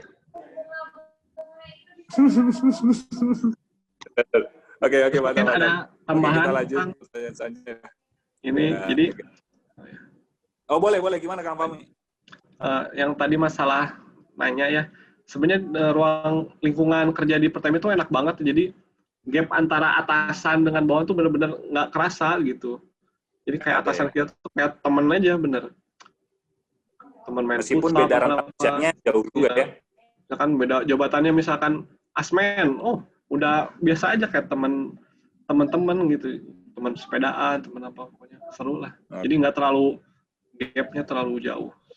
Seperti itu. Bukan berarti adanya junioritas, senioritas itu berlaku di dunia kerja ya. Maksudnya adanya profesional aja ya. Ya, profesional. Yang penting tetap menghormati. Jadi salah satu kunci yang tadi disampaikan sama Kang Diki terkait karakteristik VUCA ini ya, di era VUCA ini ya, di mana adanya adaptasi yang lincah juga dari kita, inisiatifnya dari kita untuk mau berkomunikasi ataupun proaktif, Kang ya, betul ya? Ya, ini betul. Yang menjadi penting ya. Betul. Ya, betul, mantap ya. Oke Kang, ini ada perlanjutnya nih. Ini buat Kang Diki nih kayaknya lebih tepat. Kang, kalau nggak salah penilaian HRD ini ada juga lewat sosmed ya Kang. Gimana cara penilaiannya kalau boleh tahu Kang? Nah kan dari info-info yang bertebaran sekarang bahwa salah satu penilaian HRD itu kalau di CV itu ngelihat sosial media ya Kang ya, sebagai indikator. Nah itu maksudnya karakteristik sosial media yang kayak gimana nih Kang yang emang dilihat oleh orang HRD Kang? Mungkin emang nggak sepenuhnya menjadi penilaian, tapi mungkin jadi indikator ya Kang ya? Sebenarnya kalau sosial media itu lebih ke ini kali, Mas Anggi, Kang Anggi. lebih ke kan misalnya saya nih sebagai pewawancara nih, mewawancarai Kang Anggi nih. Oh, si Kang Anggi tuh kelakuannya setelah diwawancara itu gini, ini baik, ternyata sopan, santun gitu ya. Nah, kita ngeliat di sosmed itu sebagai pembuktian dari hasil wawancara tadi gitu. Kan itu santun ya, setelah dinilai itu kan santun, misalnya pas diwawancara tuh. Ternyata pas dia di sosmednya, oh dading Bang Oleh, anjing Bang. kan nggak sesuai kan dari hasil wawancara tadi gitu. Jadi untuk sosmed itu sebagai pembuktian dari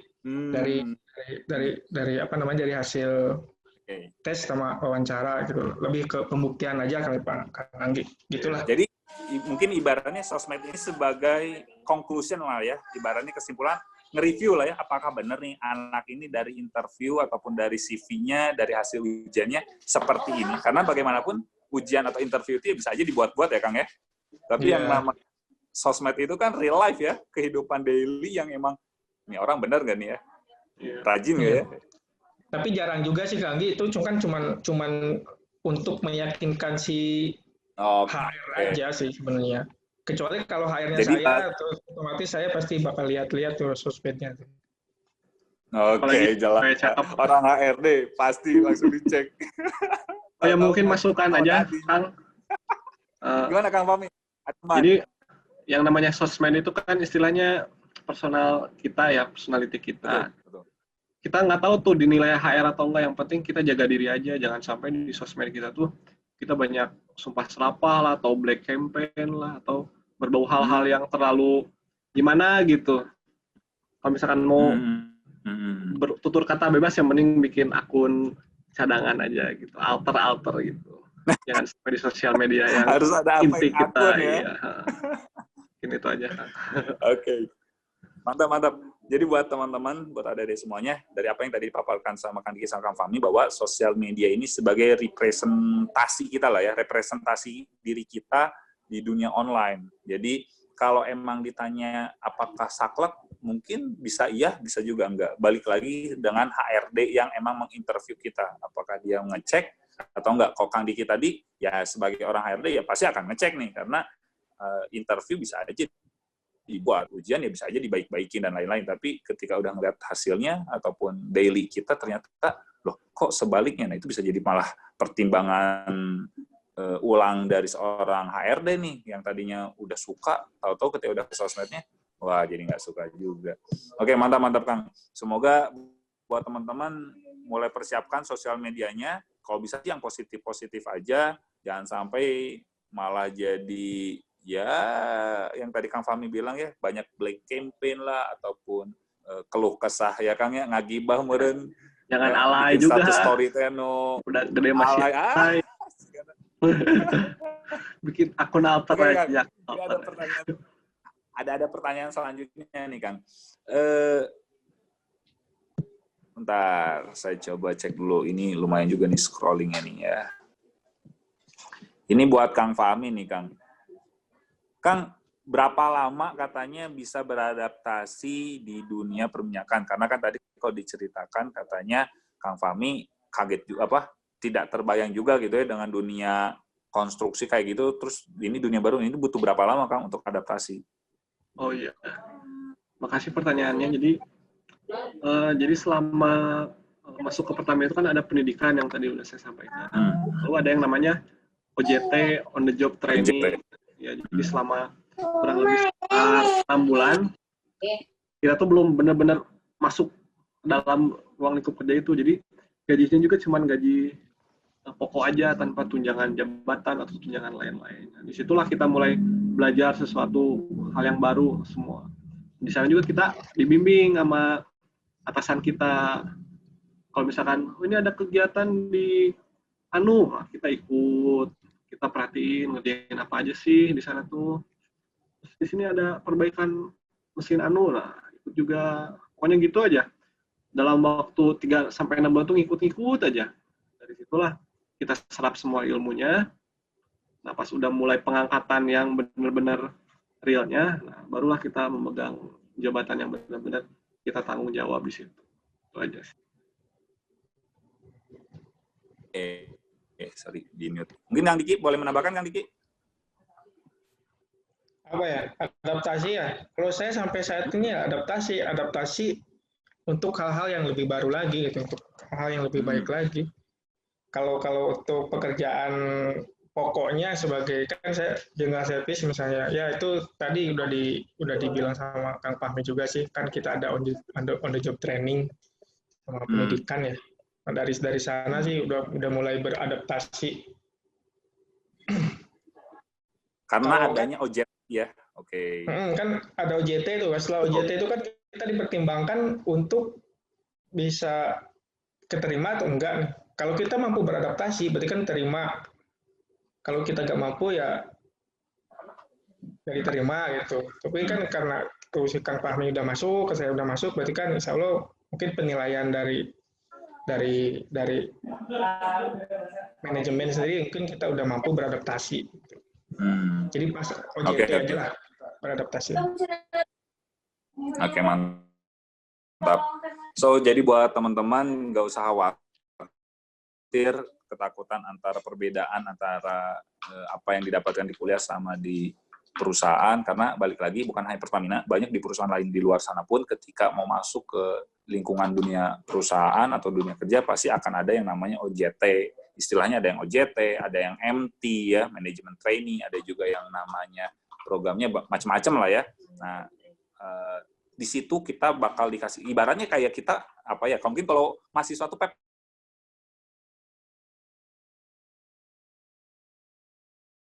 PPKK lah ya, kayak gini nih Polban, ya mungkin kan PPKK kalian online ya, mahasiswa baru, ya mungkin akan ada adaptasi lebih lah. Nanti nggak usah takut buat adik-adik, khususnya yang masih mahasiswa baru, yang masih tingkat 1, tingkat 2. Change itu sangat terbuka dan tinggal kita saatnya untuk bisa beradaptasi dengan karakteristik perusahaan. Oke, ini lanjut pertanyaan. Ini lanjut ke pertanyaan selanjutnya adalah sebentar ya.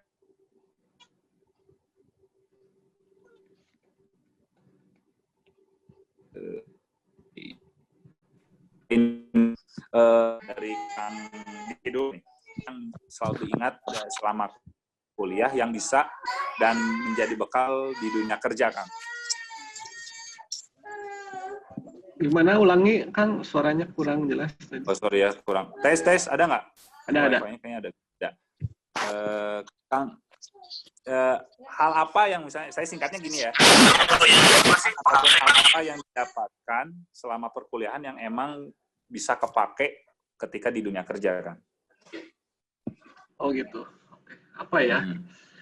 Hal yang sebenarnya bukan masalah ilmu teknisnya ya, tapi masalah kegigihan sih. Kuliah itu sebenarnya ngapain sih tujuannya? Nyari nilai ya. Nyari nilai gimana caranya? Ya belajar. Kalau belajar, ya kita harus tekun gitu. Itu sih. Jangan sampai, nah intinya kalian tuh jangan cheating lah kalau misalkan kuliah, misalkan ngerjain tugas, apa-apa. Nilai itu bukan segalanya, tapi cuma kunci pintu masuk aja. Yang menjadi nilai itu nilai diri kita sendiri. Mau belajar hal baru, terus perkuliahan ya harus bergaul dengan kawan-kawan. Nah, itu banyak soft skills yang kepake kan di Himas.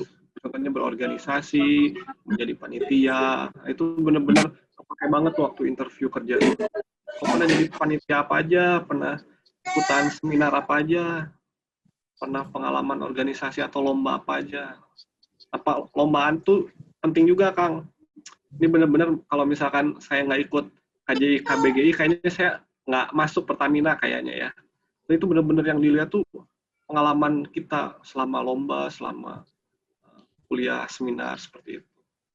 Jadi buat kalian jangan kuliah tuh jangan cuman belajar pulang tapi cari-cari ilmu baru, terus cari ada info lomba apa aja sih yang lagi diadain, baik itu yang teknik sipil ataupun yang lain seperti itu. Mungkin Kang Niki mau menambahkan. Tadi pertanyaannya apa ya, lupa? Ilmu perkuliahan apa yang kepake saat kerja? Bro, waktu mungkin ada pengalaman kuliah apa yang emang jadi bekal antum ketika kerja di, maksudnya untuk dunia kerja, sorry, ada tamu tadi. Jadi ke kuliah ada pengalaman apa dan bekal apa sih yang kepake ketika kuliah yang kepake ke dunia kerja? Oh, kalau udah masuk dunia kerja itu kayaknya apa namanya ya, yang diperlukan itu cara berpikir yang Kang Anggi ya, bukan pure harus bisa gini, harus bisa ini, harus bisa itu gitu. Yang penting gimana kemampuan kita untuk bisa memecahkan suatu masalah, bukan memecahkan sih, menyelesaikan suatu masalah. Nah, sebenarnya himpunan itu penting ya menurut saya. Himpunan itu adalah bentuk miniatur dari dunia kerja itu sendiri. Di sana kan kita bisa kerja sama orang, bisa apa namanya, sharing pengalaman atau gimana gitu. Gimana cara memecahkan suatu masalah itu kan ada di himpunan semua gitu. Jadi apa namanya, yang berguna banget sebenarnya himpunan sih. Itu aja paling Kang Anggi.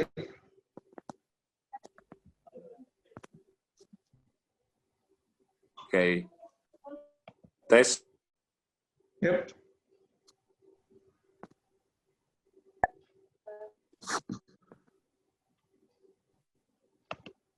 Kang, masuk?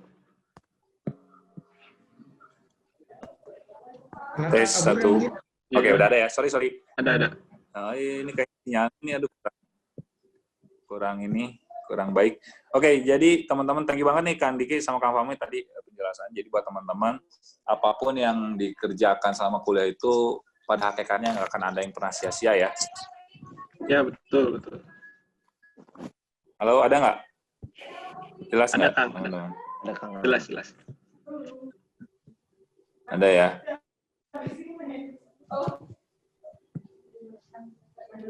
Nah, jadi apapun yang kita kerjakan di kuliah ini, kalau yang tadi Kang Fahmi bilang, jangan cheating lah ya.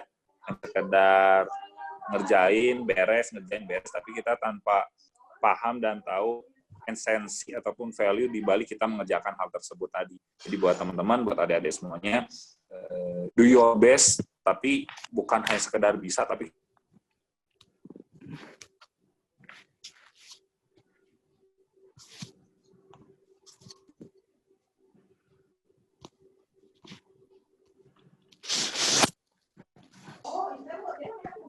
Halo. Ya, silakan. Aduh, sorry nih, banyak gangguan teknis nih ya.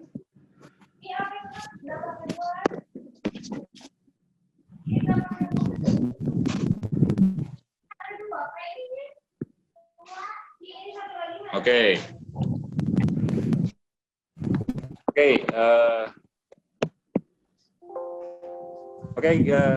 jelas Kang? Jelas, Kang. Mangga. Lagi. Sorry nih. Ini terkadang suka ngadat nih, di home taker kia ya.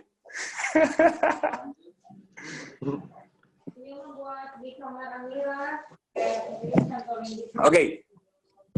Semoga terjawab ya. Oke, ini pertanyaan terakhir lah mungkin ya, karena ini udah di penghujung juga nih, nggak kerasa udah 2 jam.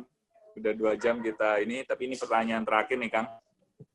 Boleh, karakter yang dibutuhkan oleh seorang anak muda di era sekarang apa nih Kang? Mungkin tadi juga udah dijelaskan ya sama Kang Diki, tapi di era teknologi ini, apa yang perlu dilakukan oleh anak-anak milenial ini Kang? Khususnya ketika masih ada di kuliah.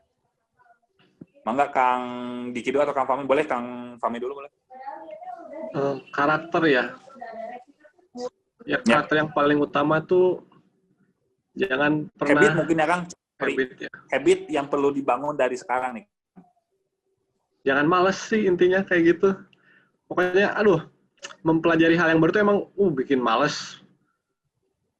Apalagi hal-hal yang istilahnya yang belum kita ketahui. Tapi ya mau gimana lagi, itu kan tempat kerja kita gitu.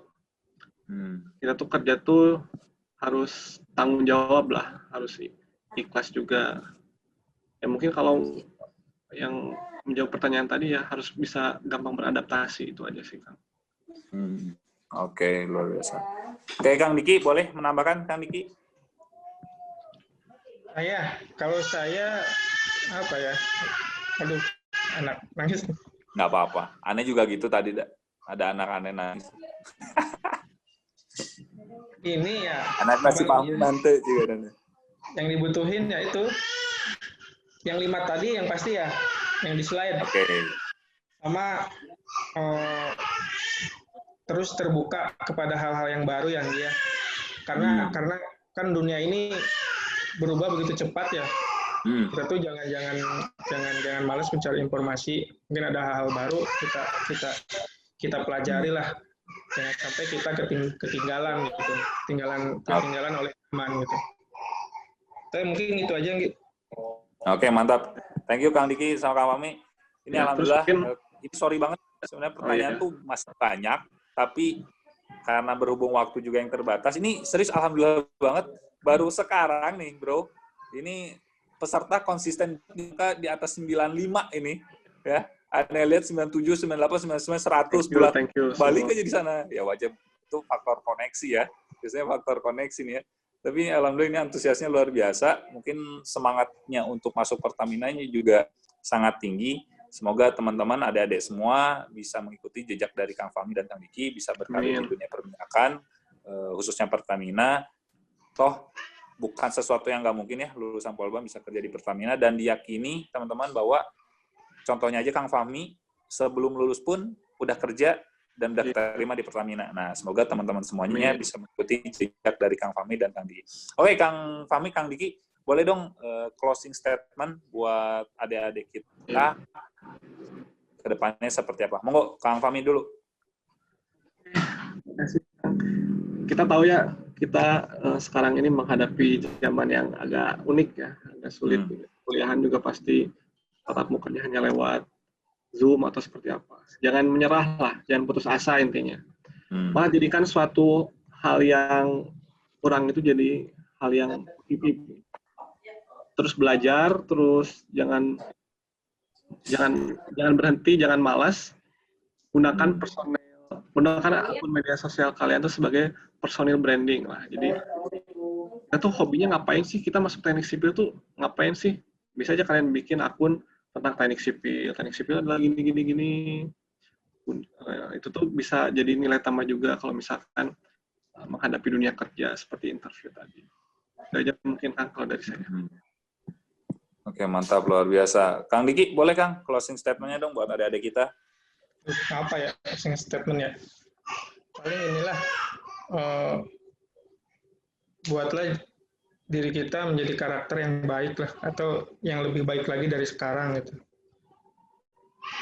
Ini ya kalau teman-teman mau ada hal-hal mungkin yang mau ditanyakan mengenai Pertamina EP pada khususnya, boleh mungkin boleh tanya-tanya langsung ke saya, boleh lewat langsung ke Mas Anggi, atau barangkali mau tahu WA saya, tanya ke Kang Anggi aja kali ya, untuk mengenal boleh. Pertamina. Siap. Barangkali ada yang mau nanya, kalau enggak ya udah nggak apa-apa. Harus. Instagram saya ya. Malah PKL, ini jadi ingat dulu waktu zamannya PKL di Pertamina, Bro. Nanti harusnya nih teman-teman kita, adik-adik kita ini bisa PKL di Medan sana, terus juga mungkin PKL di Subang ya. Mumpung ada akses alumni, jadi biar bisa, Kang, saya pengen dong PKL di sana, PKP di sana, biar ada gambaran tentang perminyakan dan gasnya juga lebih dalam lagi ya. Siapa tahu kan jadi step untuk bisa kerja di sana.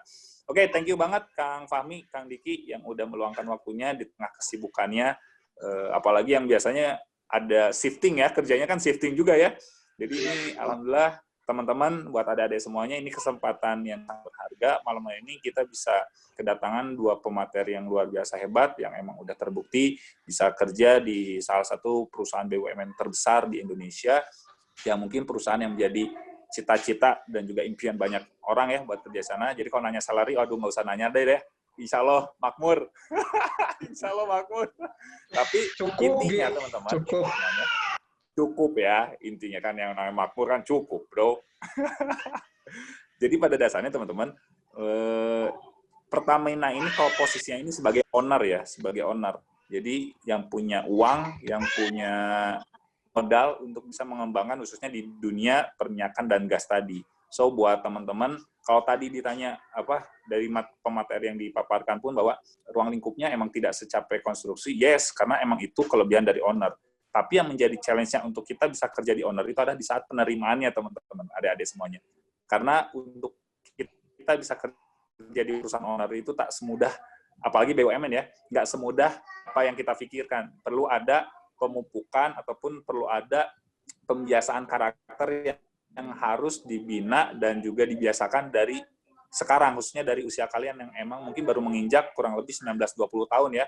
Nah, itu tolong dibiasakan dari sekarang agar ketika kalian nanti lulus 3 tahun, 4 tahun ke depan, ataupun yang tahun depan lulus, atau tahun ini lulus, kalian udah paham dan sesuai dengan karakter yang emang dibutuhkan oleh Pertamina, sesuai dengan materi yang dipaparkan oleh Kang Diki tadi. Oke, seperti itu aja teman-teman. Terima kasih banyak atas waktu kesempatannya, khususnya buat pemateri. Kang Fahmi, Kang Diki, hatur nuhun pisan. Ya, Ya, sami-sami. anak orang Tasik ya pemateri ya, saya SMP, saya SMA, saya kuliah. Yang emang udah sahabatan dari dulu. Buat teman-teman Mantan juga lagi terima kasih sarua banyak. jadi. Hah? Mantan lagi sarua. Mantan lagi sarua, wah kuat kak gitu. Kuat kak tarik kata mantan sarua. Kan langsung nyin meme, Gi. Naon lagi? Nyin meme yang si pamit teh mantan, maafkan aku yang dulu. Cepet. Karena aku yang sekarang sudah Mantannya sekelas dia, aduh. mantan saya kelas aduh ya Allah ya Romi. Jadi teman-teman, emang mereka ini udah bersahabat dari zaman SMP ya, SMP SMA kuliah. Dan sekarang punya karir yang sama yaitu di Pertamina. Kita doakan semoga narasumber kita menjadi lebih sukses dari yang sekarang. Apa yang disampaikan pun tadi materinya bisa berkah, menjadi amal jariah dan juga bisa bermanfaat buat teman-teman semuanya. Atur nuhun Kang, udah ini waktunya buat teman-teman. Terima kasih juga udah istiqomah luar biasa. Saya salut pesertanya stabil di angka 97, 98, 100 ini luar biasa, keren banget ya. Luar biasa. Oke, atur nuhun. Terima kasih. Mohon maaf atas segala kekurangannya. Saya kembalikan lagi sama MC. Monggo. Siap, hatur nuhun Kang. Terima kasih banyak kepada Kang Anggia sebagai moderator. Terima kasih banyak kepada Kang Fahmi, Kang Diki sebagai narasumber yang sudah memberikan ilmunya dan menjawab pertanyaan dari rekan-rekan semua. Kesimpulan yang dapat diambil dari acara hari ini antara lain satu, yakni pekerjaan civil engineering di dunia migas ternyata luas, yakni diantaranya ada bidang perencanaan, konstruksi, dan perawatan. Selanjutnya, ada hal penting yang harus diperhatikan, yakni hilangkan idealis saat nanti berada di dunia kerja jika pekerjaan tidak berkaitan dengan civil engineering. Jadi, ilmu yang dipelajari sebenarnya tidak hilang, hanya saja tersimpan untuk mempelajari ilmu-ilmu yang baru. Namun, yang lebih penting adalah pola pikir tetap terus berjalan. Ada juga pesan dari akang-akang yang tadi sudah memaparkan adalah kuliah itu bukan hanya belajar dari dosen yang dosen sampaikan saja, namun selain hard skill, tentunya soft skill juga penting untuk digunakan di kehidupan sehari-hari nantinya. Ilmu dan wawasan yang baru mengenai dunia keteknikan. Amin, amin. Amin. Juga mengingatkan kembali kepada peserta wajib mengisi presensi di link yang sudah dikirimkan di WhatsApp group dan chat Zoom karena untuk pendataan e-sertifikat. Diharapkan peserta juga dapat mereview secara singkat materi yang didapat dalam acara ini pada template review yang telah disediakan dan kemudian diupload kepada Snapgram dan nanti harus jangan lupa untuk tag akun hayubelajar.id dan Himas Polban. Saya selaku MC mohon maaf jika ada kesalahan, kurang lebihnya mohon maaf.